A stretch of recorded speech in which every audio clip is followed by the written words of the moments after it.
नमस्कार, आप देख रहे हैं देश का सबसे बड़ा आध्यात्मिक प्लेटफ़ॉर्म स्पीकिंग ट्री। मैं हूँ आपके साथ इला गोस्वामी और आज हम कोरोना वायरस की वैक्सीन पर बात करेंगे। हमारे साथ जुड़ रहे हैं doctor Ashutosh Singh, metro hospital के वरिष्ठ चिकित्सक हैं। 10 साल से भी ज़्यादा इन्होंने एम्स के साथ काम किया है। चलिए बातचीत शुरू करते हैं।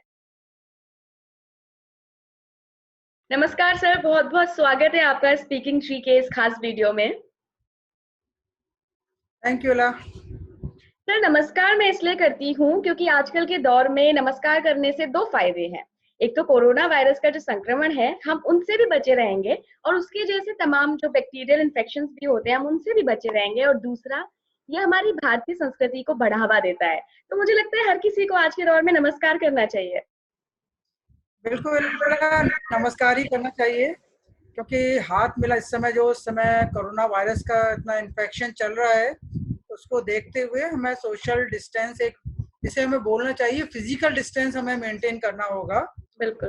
अगर हम इस बीमारी से बचना चाहते हैं कि कोरोना वायरस, अब ऐसा नहीं लग रहा कितनी जल्दी कोरोना हुँ। वायरस से इन्फेक्शन खत्म होने वाला है, तो जितना हम फिजिकल डिस्टेंस मेंटेन करके रखें उतना बेहतर रहेगा।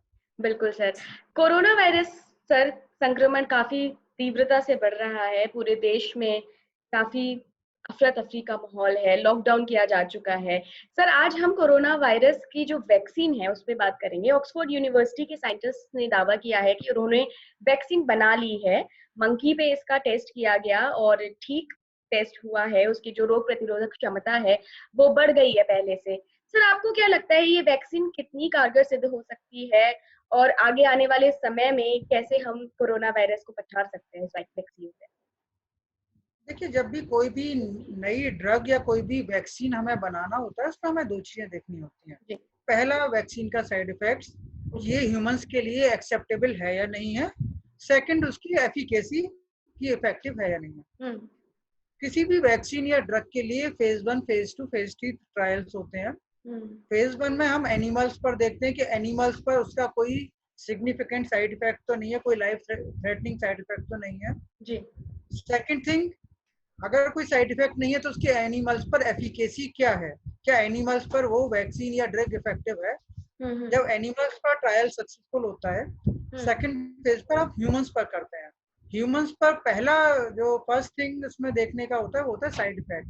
जी, सबसे पहले कि ये ह्यूमंस के लिए एक्सेप्टेबल है या हुँ, नहीं है, हुँ, इसका कोई लाइफ थ्रेटनिंग या सिग्निफिकेंट नेगेटिव इफेक्ट तो बॉडी पर नहीं होता।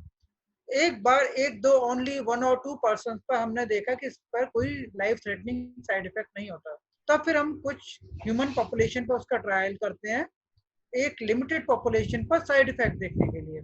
अगर ह्यूमन बॉडी के लिए एक्सेप्टेबल है, कोई साइड इफेक्ट नहीं है, हुँ, तब फिर हम एक लार्ज ग्रुप ऑफ सैंपल लेते हैं उसकी एफिकेसी देखने के लिए। ओके, किसी भी वैक्सीन या ड्रग ड्रग की एफिकेसी देखने में थोड़ा टाइम लगता है। एफिकेसी हम देखते हैं कि भाई जिसे हम बोलते हैं एक रैंडमाइज कंट्रोल। हुँ, हुँ, कुछ पेशेंट्स में ड्रग दिया जाता है, कुछ हुँ, पेशेंट में प्लेसिबो मेडिसिन देते हैं, मीन्स उसमें कोई भी मेडिसिन नहीं दिया जाता। हुँ, फिर हुँ, दोनों में कंपेयर करते हैं कि मेडिसिन कितना इफेक्टिव है।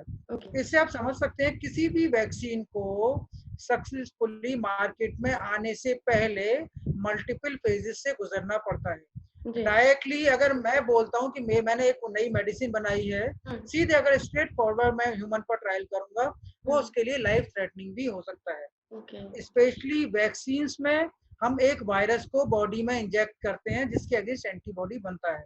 हुँ, हुँ, सपोज वो वायरस एक नॉर्मल वे में ग्रो कर जाए तो ह्यूमंस के लिए लाइफ थ्रेटनिंग हो सकता है। तो ओके, इसीलिए कुछ भी कमेंट करने से पहले हमें उसके साइड इफेक्ट देखने होंगे।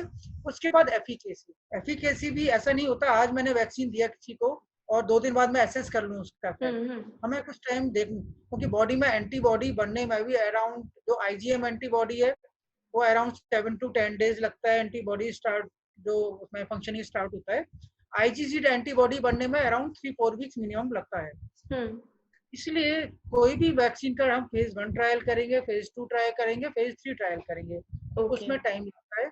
एक बार वैक्सीन की एफिकेसी प्रूव हो जाएगी, उसके बाद उसका कमर्शियल प्रोडक्शन स्टार्ट होगा। इसलिए हम कितना भी अर्लीस्ट कर लें किसी वैक्सीन के बनने में और पेशेंट तक पहुंचने में लगभग 1 ईयर का टाइम तो लग जाता है। Even we have to follow all the rules.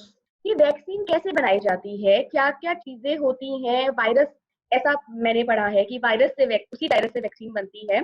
तो कोरोना वायरस की वैक्सीन बनाने में इतनी डिफिकल्टीज़ क्यों आ रही थी और आखिर वैक्सीन बनती कैसे है? देखिए, एक मैं आपको एग्जांपल दूंगा, जैसे इन्फ्लुएंजा की फ्लू वैक्सीन होती है जो कि एवरी ईयर आती है, जी, और उस वैक्सीन का जो ड्यूरेशन प्रोटेक्शन केवल 1 ईयर के लिए होता है। उसका जी, रीजन होता है कि जो फ्लू वायरस होता है उसमें म्यूटेशन होता है। जी। म्यूटेशन होने से उसकी जो वायरस की जो करेक्टर होता है वो चेंज हो जाता है। अच्छा। इस 2020 में अगर मैंने कोई वैक्सीन लिया है, हुँ, हुँ, 2020 में हो सकता है वो वैक्सीन मेरे उसके अगेंस्ट इफेक्टिव ना रहे, क्योंकि वायरस में म्यूटेशन होगा, हुँ, वायरस में कुछ जेनेटिक चेंजेस होंगे, उसके लिए फिर वो एंटीबॉडी इफेक्टिव नहीं रहेगी। हुँ, इसलिए फ्लू वायरस के लिए जो वैक्सीन आता है वो एवरी ईयर हमें लगवाना पड़ता है, जिससे हम बोलते हैं H1N1 के अगेंस्ट वैक्सीन, वो ईयरली हमें वैक्सीनेशन हमें कराना होता है। सिमिलरली कोरोना वायरस के भी कई स्ट्रेन्स हैं, जी, और इंडिया में ही इटसेल्फ 5-6 स्ट्रेन्स इसके आ रहे हैं। कुछ स्ट्रेन्स काफ़ी इन्फेक्शस हैं, विरुलेंट हैं, जिनमें मोर्टेलिटी ज़्यादा हो रहा है। ओके, कुछ स्ट्रेन्स ऐसे हैं जो रिलेटिवली कम विरुलेंट है, जिनसे मोर्टेलिटी कम हो रहा है। हम कोई भी वैक्सीन बनाते हैं तो हमें सारे फैक्टर देखने पड़ते हैं कि वो सारे स्ट्रेन्स के अगेंस्ट इफेक्टिव हो। अच्छा, दूसरा, जो वैक्सीन बनता है हमें उससे कोई पर्टिकुलर एंटीजन देखना पड़ता है उस वायरस में, अच्छा। क्योंकि वायरस का जो आरएनए जेनेटिक मटेरियल होता है जो विरुलेंस कॉज करता है, हुँ, जो हुँ, बॉडी में डिजीज क्रिएट करता है, उसको तो हमें उसे वीक करना होता है या उसे रिमूव करना होता है। ओके। जो वायरस का सरफेस एंटीजन होता है जिसके हुँ, अगेंस्ट एंटीबॉडी बनता है, हुँ, हुँ, हुँ, हमें पर्टिकुलरली जो एंटीजेनिक पार्ट होता है उसको हम बॉडी में इंजेक्ट करते हैं, और वायरस का जो हार्मफुल पार्ट होता है उसको हम वायरस से रिमूव कर देते हैं, जिससे कि उसके अगेंस्ट बॉडी में एंटीबॉडी तो बन जाए, हुँ, हुँ, लेकिन उसका कोई हार्मफुल इफेक्ट बॉडी पर ना ना हो। हो। हाँ, तो इसलिए जो भी एंटीजन बॉडी में जो एंटीजन एंटीबॉडी फॉर्मेशन स्टिमुलेट करता है, उस एंटीजन को बॉडी में इंजेक्ट किया जाता है, जिससे उसके अगेंस्ट आईजीएम आईजीजी एंटीबॉडी बने और पेशेंट को उससे प्रोटेक्शन मिल जाए। सर, प्लाज़्मा थेरेपी को लेकर भी काफ़ी बातें सामने आ रही हैं कि प्लाज़्मा थेरेपी जो है वो एक बेहतर इलाज हो सकता है कोरोना वायरस से लड़ने के लिए। उस बारे में कुछ बताइए? देखिए, प्लाज्मा थेरेपी अभी अंडर ट्रायल है। जी। बेसिकली प्लाज्मा थेरेपी में होता है, हमारे जो एंटीबॉडीज होते हैं वो हमारे प्लाज्मा में रहते हैं। हाँ, जी। अगर मुझे इन्फेक्शन हुआ, हुँ, वायरस के अगेंस्ट एंटीबॉडी बनेंगे और मैं ठीक हो गया, हुँ, हुँ, मैं हुँ। ठीक हो जाऊंगा, लेकिन उसके बाद भी एंटीबॉडी मेरी बॉडी में ब्लड में रहेगा, जिससे मुझे फ्यूचर में प्रोटेक्शन मिलता है। ओके। तो हम ऐसे पेशेंट्स का जिनको ऑलरेडी इन्फेक्शन हो चुका है, उनका हम एंटीबॉडी टाइटर करके देखते हैं, हुँ, आईजीजी और आईजीएम एंटीबॉडी कितना है, और उनमें अगर एंटीबॉडी टाइटर एडिक्वेट आता है, उनसे हम पेशेंट से ब्लड डोनेट कराते हैं। हुँ, ब्लड में से हम प्लाज्मा सेपरेट करके रेस्ट ऑफ द आरबीसी जो ब्लड होता है उसको हम वापस पेशेंट में इंजेक्ट करते हैं, जिससे केवल हम पेशेंट का प्लाज्मा यूज करते हैं जो कि एंटीबॉडी रिच होता है। उस ओके। प्लाज्मा को सेम ब्लड ग्रुप के पेशेंट में इंजेक्ट किया जाता है, जिससे अच्छा। वो एंटीबॉडी, हाँ, वायरस के अगेंस्ट वर्क करे और पेशेंट को इम्प्रूवमेंट हो जाए।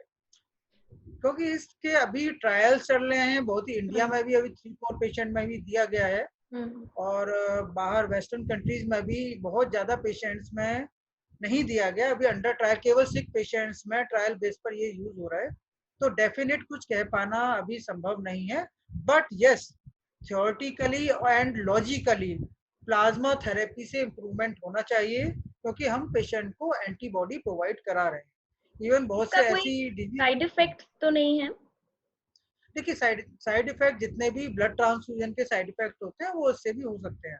अच्छा। दोनों, जैसे हम ब्लड देते हैं, सेम ब्लड ग्रुप का ब्लड देते हैं, मोस्ट ऑफ द पेशेंट में साइड इफेक्ट नहीं होते, बट कुछ पेशेंट्स में एलर्जिक रिएक्शंस होती हैं, वो हमें इसमें ध्यान रखना होगा। सर, बहुत-बहुत शुक्रिया आपका हमारे साथ इस चर्चा में जुड़ने का। हम आगे भी कई सारे सवालों के साथ आपके साथ जुड़ेंगे, अपनी जनता को बताने की कोशिश करेंगे कि आखिर कोविड-19 की इतनी तेज़ी से पूरे विश्व में फैल रहा है, उसके बारे में जो-जो भी जानकारियाँ आ रही हैं, हम आपसे लेने की कोशिश करेंगे। फिलहाल स्पीकिंग ट्री की टीम की तरफ से आप सभी डॉक्टर्स और जितने भी हेल्थ वर्कर्स काम कर रहे हैं, उन सभी को बहुत-बहुत धन्यवाद।